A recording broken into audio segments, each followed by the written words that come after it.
Sillit ja silakat kuuluvat joulupöytään. Ne ovat herkullisia sellaisenaan, mutta sopivat mainiosti myös ruoanlaittoon. Sillejä ja silakoita voit myös tarjolla hyvinkin monella eri tapaa. Tässä muutama oiva esimerkki. Suosittu Boyn perinteinen sillifile sopii joulun ruokapöytään monin eri tavoin. Yksi helppo tapa on valmistaa sillistä sillikaviaaria. Jouluna tai joulun jälkeen perinteistä sillifilettä voit käyttää myös herkullisessa forsmakissa. Abban rapumarinoitu silliherkku yhdistää 3 maukasta tekijää: sillin, majoneesin ja ravun herkullisen maun. Joulupöydässä silliherkku voidaan nauttia keitettyjen perunoiden kera tai vaikka saaristohenkisenä cocktailpalana. Vestan tillisilli on klassikko.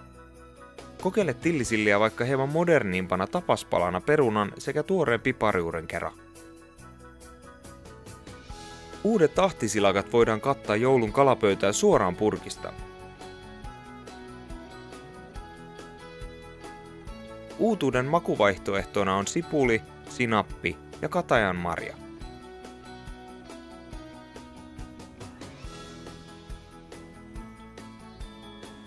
Kokeile ahtisilakoita sellaisenaan tai vaikka Skagenin joukossa.